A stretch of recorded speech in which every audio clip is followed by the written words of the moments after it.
Hello दोस्तों, अस्सलाम वालेकुम। मेरा फेस आपको नहीं दिखाई देगा, लेकिन आपको व्हाइट बोर्ड क्लियर दिखाई देगा। ये वीडियो बनाने का मेन पर्पस ये है कि आपको इस चैनल पर क्या क्या मिलता है और क्या क्या मैंने ऑलरेडी दे चुका हूं। तो इस चैनल का नाम है CSS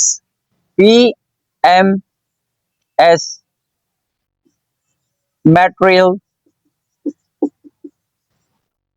अवेलेबल हेयर। इसका मतलब आप समझ गए, CSS के 12 सब्जेक्ट होते हैं, उनका सारा मटेरियल इस चैनल पर मौजूद है। ठीक है, और PMS का भी और PCS का भी। ठीक है, इन तीनों एग्जाम्स के कॉम्पिटिटिव एग्जाम्स के मटेरियल यहाँ पर मिलते हैं। इनमें जो भी टॉपिक्स हैं सब आपको मिलेंगे। पहला है इंग्लिश, आपको इंग्लिश भी इसमें मिलेगी, इंग्लिश ग्रामर, इंग्लिश से रिलेटेड जो भी चीजें हैं इस चैनल पर मिलेंगी। ठीक है, और दूसरे नंबर पर आता है पाकिस्तान अफेयर, पाकिस्तान की पूरी हिस्ट्री दे दी है। और मैं आपको पाकिस्तान की हिस्ट्री कंप्लीट फिर से देने वाला हूं, पर वो धुरू राठी के स्टाइल में दूंगा। CSS की तैयारी धुरू राठी के स्टाइल में आपको पसंद आएगी इंशाल्लाह।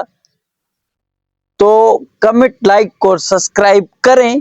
नेक्स्ट में हमारा यही पर्पस है कि पाकिस्तान की हिस्ट्री CSS PMS PCS की तैयारी धुरू राठी के स्टाइल में करेंगे। ठीक है, उसके बाद आता है इस्लामियात।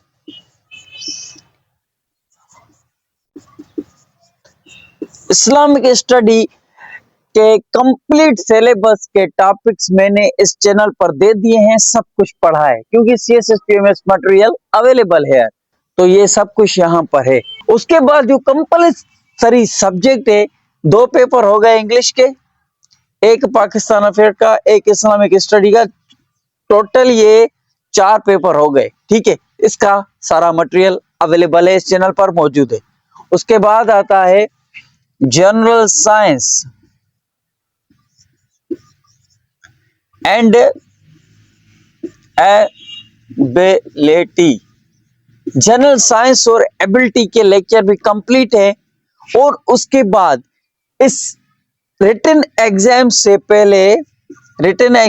पहले क्या होता है, MPT होती है, MPT स्क्रीन टेस्ट होती है। तो MPT स्क्रीन टेस्ट की 1 मंथ में कंप्लीट मैंने प्रिपरेशन कराई थी, और वो सारे लेक्चर मौजूद हैं। आपको आगे 2027 में भी वही काम आएगी, MPT स्क्रीन टेस्ट के लेक्चर वही काम आएंगे, सेम ही काम आएंगे। उसमें इतनी नॉलेज और इतना सब कुछ, सिर्फ उसमें आपको चेंज ये करना पड़ेगा, करंट अफेयर में चेंजिंग आएगी, वो भी हम धुरू राठी के स्टाइल में CSS का material current affair topic Dhruv Rathee के स्टाइल में पढ़ेंगे, और बाकायदे से जोश और जज्बे के साथ आपको सब कुछ पढ़ाऊंगा। इसी तरीके से कोई भी नहीं पढ़ाता ऐसा स्टाइल। ठीक है, उसके बाद इंग्लिश का एक पेपर हो गया, पाकिस्तान अफेयर का एक हो गया, इस्लामियात का एक पेपर हो गया, जनरल साइंस और एबिलिटी का पेपर हो गया, 1 2 3 4 5 पेपर हो गए। और 6 में करंट अफेयर आता है। ये क्या हो गए, ये कंपलसरी सब्जेक्ट आपके हो गए,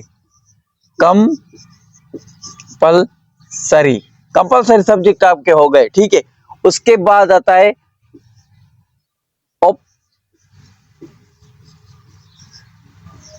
ऑप्शनल सब्जेक्ट्स मैंने कुछ दिन पहले इंग्लिश ऐसे, अभी मैं दे रहा हूं लेक्चर, डेली एक अपलोड करता हूं, जो कि CSS के सिलेबस में मौजूद है, वो ही देता हूं। CSS का सिलेबस है ये, इसमें सारे सब्जेक्ट ये जो मैंने बोर्ड पर लिखे, ऑप्शनल कंपलसरी सब सब्जेक्ट इसमें मौजूद है, और उनके टॉपिक मौजूद हैं, जो जो पढ़ना होता है स्टूडेंट को। अभी देखो 2025 तक ये 2019 वाला सिलेबस चलता आ रहा है। अभी जो न्यू रिफॉर्म, न्यू चेंजिंग आई है, उसमें क्या होगा, ये सिलेबस चेंज हो सकता है, होगा। ठीक है, तो ये पीछे इन्होंने रिकमेंडेशन दे दी है कि ये बुक आप परचेस करें। ठीक है, तो ये हो गया।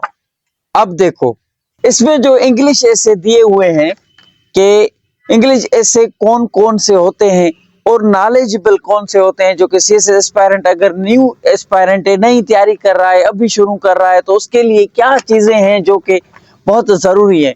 वो ये है कि इंग्लिश ऐसे 500 300 वर्ड्स का शॉर्ट शॉर्ट लिखे, उनमें से वर्ड्स निकाले, उनमें से सेंटेंस को याद करे, उनमें से आइडियाज को याद करे कि वर्ड सेंटेंस और आइडियाज के बिना आपकी कोई भी स्ट्रेटजी सीएसएस में इस्तेमाल नहीं करनी, कोई भी शॉर्टकट नहीं है, मेहनत लगेगी ये चीजें निकालनी है। वर्ड का मेरा मतलब होता है कि थोड़ा समझाऊं आपको, वर्ड्स निकालने का मतलब ये होता है कि मैंने कुछ दिन पहले इंग्लिश ऐसे दिया था, पॉवर्टी, अनएम्प्लॉयमेंट, और ये बहुत सारे ऐसे दिए हैं, उनमें बहुत सारी नॉलेज भी आपको दे दी थी, सिलेबस के बारे में भी कंप्लीट बताया था, और ये ऑप्शनल और कंपलसरी सब्जेक्ट भी सारे बताए थे। तो वर्ड्स का मतलब क्या होता है मेरा, अब देखो अनएम्प्लॉयमेंट है। अनएम्प्लॉयमेंट क्या है? अनएम्प्लॉयमेंट एक सीरियस इशू है पाकिस्तान में, मुल्क में, हर जगह के। वर्ड्स का मतलब है, अगर पहला वर्ड आया अनएम्प्लॉयमेंट, अगर आपको अपनी लैंग्वेज में अनएम्प्लॉयमेंट का मतलब आएगा तो आप उस ऐसे को भी समझ जाएंगे। मतलब कि वर्ड्स की मीनिंग इंपॉर्टेंट होती है, आपको आनी चाहिए। पहले आप वर्ड्स निकालें, अनएम्प्लॉयमेंट की वर्ड्स की मीनिंग निकालेंगे तो वो होगा बेरोजगार। एक वो शख्स, वो आदमी जिसके पास जॉब नहीं है, जिसके पास कोई काम नहीं है, वो अनएम्प्लॉयड है। ठीक है, तो वो अनएम्प्लॉयमेंट के टॉपिक में ऐसे वर्ड आएंगे, समझ गए? ठीक है, तो वर्ड्स निकालें। सेंटेंस कौन से आएंगे? सेंटेंस इस तरह से आएंगे कि अनएम्प्लॉयमेंट एक बहुत बड़ा ग्लोबली सीरियस मसला है। तो सीरियस मसला है ग्लोबली, तो इसके लिए आपको पता होना चाहिए कि ये सेंटेंस होगा आपके पास माइंड में, वर्ड भी होंगे, सेंटेंस भी होंगे। एक दिन ऐसा आएगा, ये 3-4 मंथ आपको करना है, वर्ड, सेंटेंस और आइडियाज। आपको 3 मंथ ये निकालने हैं। 3 मंथ ये करते रहेंगे, डेली करते रहेंगे, फिर क्या होगा? फिर आप दुनिया की हर एक चीज खुद सोचकर खुद लिख सकते हैं, क्योंकि आपके पास वर्ड्स भी है, आपके पास सेंटेंस भी है, और आपके पास आइडियाज भी है कि अनएम्प्लॉयमेंट में कौन कौन सी चीजें आती है, क्यों होती है, उसका असर क्या होता है, कंक्लूजन में क्या लिखना होता है। सेंटेंस, वर्ड्स, आइडियाज होंगे तो आप एब्सोल्युटली आप सब कुछ कर लेंगे। तो मेरी यही स्ट्रेटजी है सीएसएस को पास करने के लिए। ये सारा आपको समझ में आ गया होगा, जो मैं डेली आपको वर्ड, सेंटेंस और आइडिया और इंग्लिश ऐसे डेली में जो देता हूं, अभी आज भी दिया था, एक good governance, bad governance, politics, हर चीज पर देता हूं जो कि सीएसएस से रिलेटेड होते हैं, पीएमएस से रिलेटेड होते हैं, पीसीएस से रिलेटेड होते हैं।